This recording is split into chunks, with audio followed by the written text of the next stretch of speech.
ప్రియ శ్రోతలు, మీరంతా బాగున్నారా? ప్రతిరోజు దేవుని వాక్యాన్ని శ్రద్ధగా వింటున్నారు గదూ. దేవుని వాక్యం మన జీవితాలలో చేసే అద్భుతాలు ఎన్నెన్నో. ఈ రోజున మరో కొత్త పాఠం మనం వినబోతున్నాము. ఒక దొంగ ఒక ఇంట్లో ప్రవేశించాడు. ఇంట్లో విలువైన సామానంతా సేకరించి మూట కట్టాడు.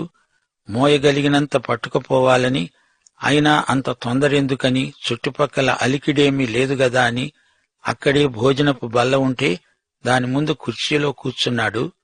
బల్ల మీద ఒక చిన్న సీసాలో తెల్లగా కనిపించింది. అది చక్కెరేమో అనుకొని ఇంత తీసుకుని నోట్లో వేసుకుని గుటుక్కున మింగాడు. అది చక్కెర కాదు, ఉప్పు. అయ్యో, ఎంత పని అయిపోయింది! ఈ ఇంటి ఉప్పు తిన్నానే, ఎలా ఈ ఇంటికి ద్రోహం చేయగలను, ఎలా దొంగిలించగలను అనుకుంటూ ఆ సామాను మూట అక్కడే వదిలిపెట్టి చక్కా వెళ్లిపోయాడు. చూచారా బాలలు, ఇంటి ఉప్పు తిన్నవాడు ఆ ఇంటికి నష్టం కలిగించకూడదనే నీతి ఆ దొంగకు ఉంది. మరి మనం దేవుని బిడ్డలం, దేవుడు మన తండ్రి, మనం ఆయన ఉప్పు తిని బతుకుతున్నాము. అలాంటప్పుడు ఆయనకు మనం ఎంత నమ్మకంగా ఉండాలి చెప్పండి. రోమాపత్రిక 2వ అధ్యాయం 24వ వచనం, మిమ్మును బట్టే కదా దేవుని నామము అన్యుల మధ్య దూషించబడుతున్నది. అందుకే మనం ఆయనకు మంచి పేరు తేవాలి. తనకు ఐశ్వర్యము ఘనత అధికముగా కలిగిన తరువాత యెహోషాపాతు అహాబుతో వియ్యమందాడు. కొన్ని సంవత్సరాలు గతించిన మీదట షోమ్రోనులో ఉండే అహాబు వద్దకు వెళ్లాడు. అహాబు అతనికి, అతని వెంట వచ్చిన వారికి గొప్ప విందు చేశాడు. తనతో కూడా రామోత్ గిలాదు మీదికి వెళ్లడానికి అతణ్ణి ప్రేరేపించాడు. యెహోషాపాతు చేసిన గొప్ప తప్పు అహాబుతో వియ్యమందటం. దుస్సాంగత్యం చేయకూడని యుద్ధాలు చేయడం చివరికి అంతా గొప్ప తప్పైపోయింది. దుష్టుల ఆలోచన చొప్పున నడవడం, పాపుల మార్గాన నిలవడం, అపహాసకులతో కూర్చోవడం అంతా తప్పే. యెహోషాపాతు ఆరంభంలో ఎంత బాగున్నాడో ముగింపులో అంత తప్పటడుగు వేశాడు. దొంగ బోధకుల మాట విన్నాడు. యుద్ధంలోకి దేవుని మాట చొప్పునగాక తప్పుడు సలహాలను బట్టి దూకాడు. అహాబు యెహోషాపాతును అడిగాడు, నీవు నాతో కూడా రామోత్ గిలాదుకు వస్తావా? యెహోషాపాతు అన్నాడు, నేను నీవాణ్ణి, నా జనులు నీ జనులు, మేము నీతో కూడా యుద్ధానికి వస్తాము. అయితే నేడు యెహోవా వద్ద సంగతి విచారణ చేతాము రా. అప్పుడు అహాబు 400 మంది ప్రవక్తలను సమకూర్చి వారిని అడిగాడు, నేను రామోత్ గిలాదు మీదికి యుద్ధానికి పోవాలా మానాలా? ఆ ప్రవక్తలు అన్నారు, వెళ్ళు, దేవుడు రాజు చేతికి దానిని అప్పగిస్తాడు. అయితే యెహోషాపాతు అడిగాడు, మనము విచారణ చెయ్యడానికి వీరు తప్ప యెహోవా ప్రవక్తలలో ఒక్కడైనా ఇక్కడ లేడా? ఇశ్రాయేలు రాజైన అహాబు అన్నాడు, ఇమ్లా కుమారుడైన మీకాయా అనే ఒకడు ఇక్కడ ఉన్నాడు. అయితే అతడు నన్ను గూర్చి మేలు కాదు, కీడే ప్రవచిస్తాడు. నేను వానియందు పగ కలిగి ఉన్నానే, అలా అనవద్దు అని యెహోషాపాతు అహాబును వారించాడు. అహాబు తన పరిచారకులలో ఒకణ్ణి పిలిపించి ఆజ్ఞ ఇచ్చాడు, ఇమ్లా కుమారుడైన మికాయాను శీఘ్రంగా రప్పించు. ఈ ఇద్దరు రాజులు, అహాబు, యెహోషాపాతు, తమ తమ వస్త్రాలు ధరించిన వారై ఊరి గవిని ముందరి బయలునందు తమ తమ సింహాసనములందు కూర్చుండి ఉండగా ప్రవక్తలందరూ వారి ముందర ప్రవచిస్తున్నారు. అప్పుడు కెనయనా కుమారుడైన సిద్కియా ఇనప కొమ్ములు చేయించుకొని వచ్చి ప్రకటించాడు. అన్నాడు, సిరియనులు నిర్మూలమయ్యే వరకు వీటితో నీవు వారిని పొడుస్తావు. యెహోవా వాక్కు.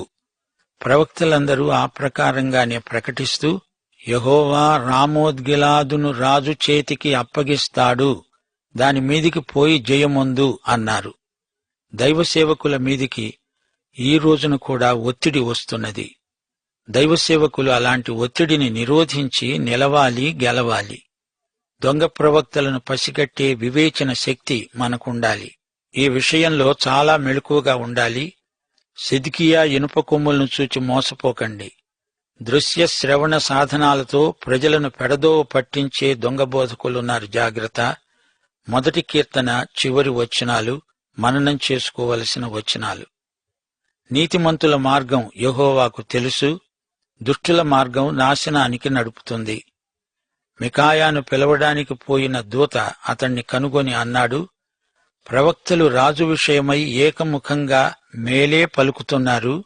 దయచేసి నీ మాటను వారి మాటలకు అనుకూలపరచి మేలునే ప్రకటించు అన్నాడు. అందుకు మికాయా అన్నాడు, యెహోవా జీవముతోడు, నా దేవుడు సెలవిచ్చినదేదో దానినే ప్రవచిస్తాను. యెహోషాపాతు అహాబు ఎలా కలిసి ఉన్నారు? యెహోషాపాతు విశ్వాసి, అహాబు అవిశ్వాసి. ఈ ఇద్దరికీ పొత్తేమిటి? అహాబు విగ్రహారాధికుడు. వీరిద్దరి స్నేహానికి కారణాలేమిటి? యెహోరాము యెహోషాపాతు కొడుకు. ఇతడు అహాబు కూతుర్ని అతల్యాను పెళ్లాడాడు. అతల్యాకు తల్లిదండ్రుల పోలికలెక్కువ. అహాబు యెజెబెలుల పెంపకం మంచిది కాదు. అహాబు యెహోషాపాతు కలిసి 2 రాజ్యాలను సమైక్యం చేతామనుకున్నారు. ఇద్దరూ వియమందితే కయ్యముండదులే అనుకున్నారు. కాని అది గొప్ప తప్పు, ఆధ్యాత్మిక నేరం. విశ్వాసికి అవిశ్వాసికి జోడు కుదరదు. యెహోషాపాతు కుమారుడేమిటి? యెజెబెలు కూతుర్ని పెళ్లాడడమేమిటి? అది దావీదీయ గోత్రానికి గొప్ప కీడు. విశ్వాసి అవిశ్వాసిని పెళ్లాడడం సైతాను బోనులో పడడమే. యెహోషాపాతు అహాబు కుమారుడైన అహజ్యాతో కలిసి వ్యాపారం చేశాడు. ఇద్దరూ కలిసి తర్షీషుకు ఓడలను పంపారు. ఆ ఓడల నిండా బంగారము, ధాన్యము రవాణా చేశారు. ఆ ఓడ బద్దలై సముద్రంలో మునిగిపోయింది. ఈ 2 కుటుంబాల చెలిమిని దేవుడు ఆమోదించలేదు. యెహోషాపాతు అహాబుతో కలిసి సైన్య సంబంధమైన ఒడంబడికలు కూడా చేసుకున్నారు. అహాబుకు సిరియాకు పడడం లేదు. అహాబు యెహోషాపాతును తనతో రమ్మంటున్నాడు. రామోత్గిలాదును మనిద్దరం కలిసి ముట్టడిద్దాము అంటున్నారు. యెహోషాపాతును పిలిపించి పెద్ద విందు చేశాడు. దేవుడు యెహోషాపాతుకు శాంతి సమాధానాలిచ్చాడు. గాని అతడిప్పుడు అహాబుతో కలిసి సిరియాతో యుద్ధానికి తలపడుతున్నాడు.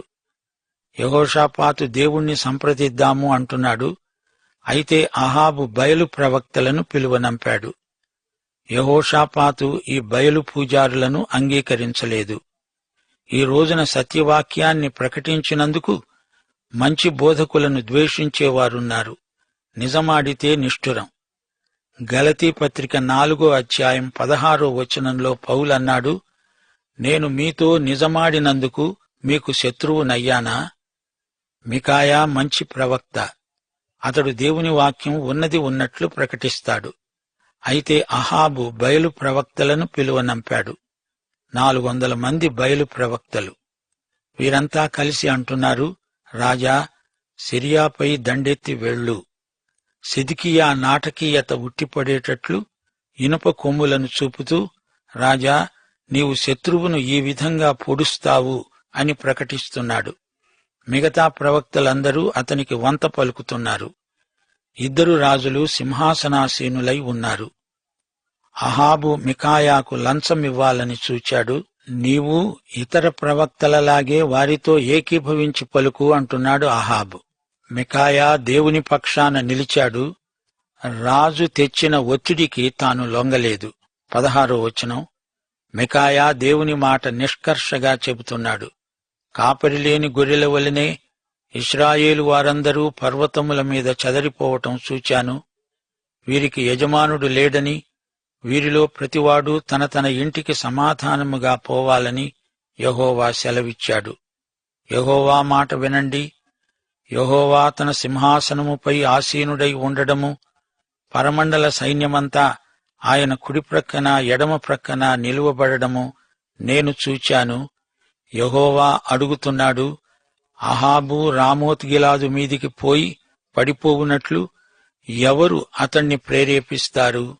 అప్పుడు ఒకడు ఈ విధముగా, మరొకడు ఆ విధముగా ప్రత్యుత్తరమిస్తున్నారు.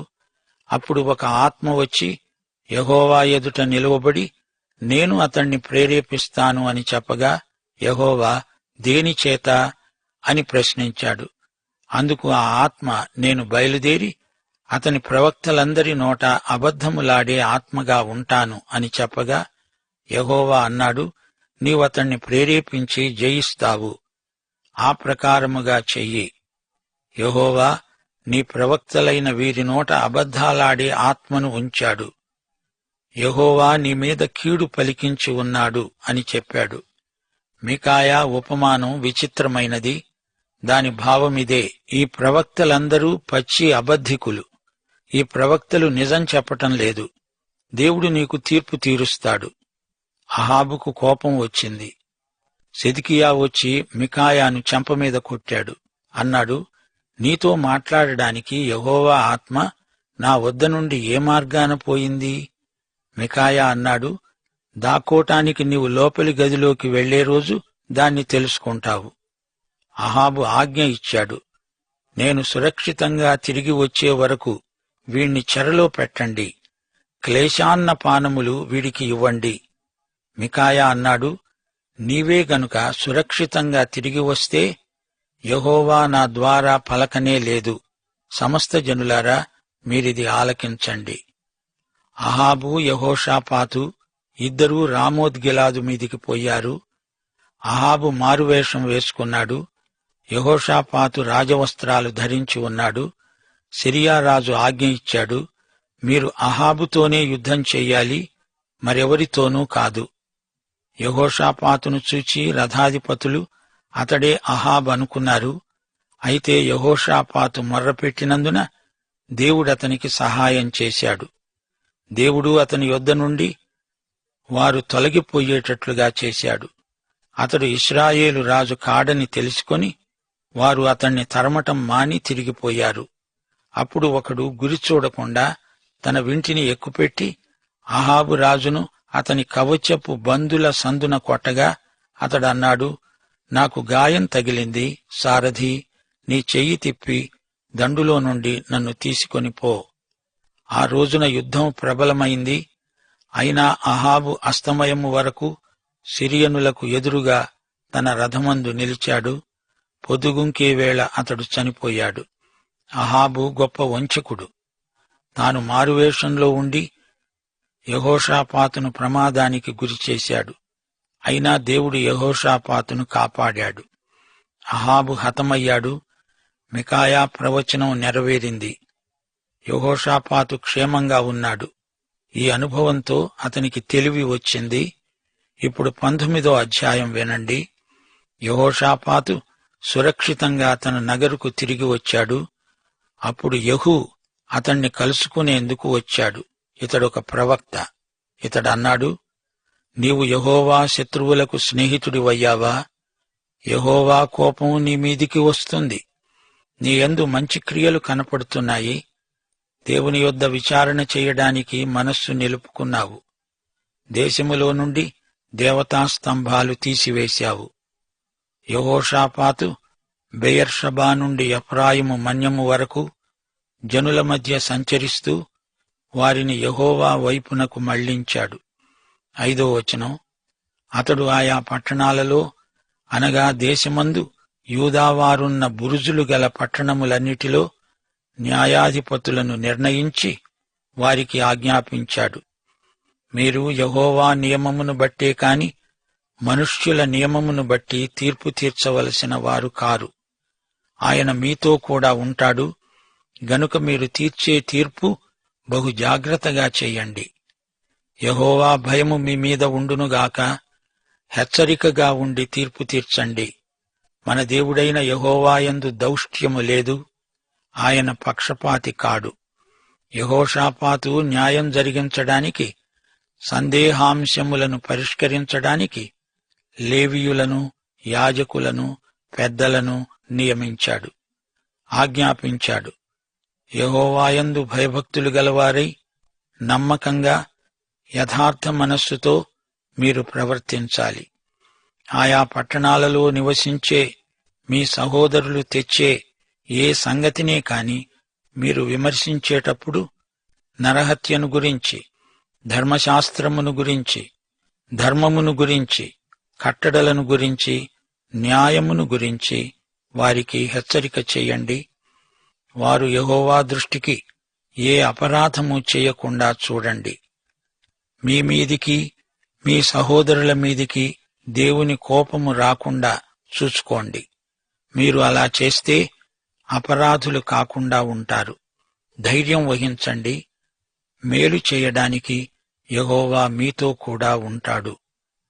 అమర్యా ప్రధాన యాజకుడు, జబద్యా రాజ వ్యవహారాలలో పై విచారణకర్త, లేవీయులు మీకు పరిచారకులు. శ్రోతలు, యెహోషాపాతు ఆదర్శప్రాయుడైన నాయకుడు. ఆయా వ్యక్తులకు బాధ్యతలు అప్పగించాడు. వారు దేవునికి బాధ్యులు. తమ లెక్క దేవునికి అప్పగించాలి అని శాసించాడు. యెహోషాపాతు సలహాలు నేటి క్రైస్తవ నాయకులకు ఎంతో అవసరమైనవి. 1. న్యాయంగా పనిచేయటానికి దేవుని సాయం అడగాలి. 2. నిష్పక్షపాతంగా వ్యవహరించాలి. 3. యథార్థం, నిజాయితీ కలిగి సేవ చెయ్యాలి. 4. దేవుని భయంతో పనిచెయ్యాలి. మనుష్యులకు భయపడనక్కర్లేదు. ప్రియశ్రోతలు, యెహోషాపాతు లాంటి నాయకులు ఈ రోజున మనకు కావాలి. ప్రార్థించండి. మోషేలాగే యెహోషాపాతు కూడా అర్హులైన వారిని ఆయా పనులకు నియమించాడు. దేవుని బిడ్డలు రాజకీయాలకు, ప్రజాసేవకు దూరంగా ఉండాల్సిన పనిలేదు. క్రైస్తవ సేవ అన్ని సేవా రంగాలలోనూ అవసరమే. క్రైస్తవ అధికారులు, న్యాయాధిపతులు, ఉద్యోగులు, ఉపాధ్యాయులు ఆయా సేవా రంగాలలో రాణించాలి. ప్రభువును మహిమపరచాలి. యేసును ఎరిగిన వారు చేసే పనిలో నాణ్యత, వన్నె, వాసి ఉంటుందని లోకానికి తెలిసి రావాలి. సమాజంలో ప్రతి విభాగంలో దేవుని విలువలను ప్రవర్తిల్లచేసే క్రైస్తవ నాయకులు మనకు కావాలి. మరో మాట, పాపిలోని పాపాన్ని ద్వేషించి పాపిని ప్రేమించటం ఎలాగో మనమంతా యేసు ప్రభువు దగ్గరే నేర్చుకోవాలి. పాపిని ప్రేమించటమంటే అతని పాపాన్ని సమర్థించటం కాదు. యెహూ వచ్చి యెహోషాపాతుకు పాఠం నేర్పాడు. యెహోషాపాతు చేసిన తప్పులను అతని కన్నులకు కట్టినట్లు చూపాడు. తప్పు చేశాక దేవుడు నెత్తిన మొట్టి పాఠం నేర్పుతాడు. తప్పు చేయకుండా ఉంటే ఇంకా ఎంతో మంచిది. ఒకరికొకరు తీర్పు తీర్చకూడదు. అందరికీ తీర్పరి ప్రభువే. రోమాపత్రిక 14:4 మరచిపోకండి. పరుని సేవకునికి తీర్పు తీర్చడానికి నీవెవడవు? అతడు నిలిచి ఉండడమైనా పడి ఉండడమైనా అతని సొంత యజమానుని పనే. అతడు నిలుస్తాడు. ప్రభు అతణ్ణి నిలువబెట్టడానికి శక్తిమంతుడు. యెహోషాపాతు చేసిన సంస్కరణలన్నీ దేవునికి మహిమ చేకూర్చాయి. పాఠం సమాప్తం. ప్రభు అయిన యేసుక్రీస్తు వారి కృప, తండ్రి అయిన దేవుని ప్రేమ, పరిశుద్ధాత్మ యొక్క అన్యోన్య సహవాసము మనకందరికీ సదాకాలము తోడై ఉండునుగాక. ఆమేన్.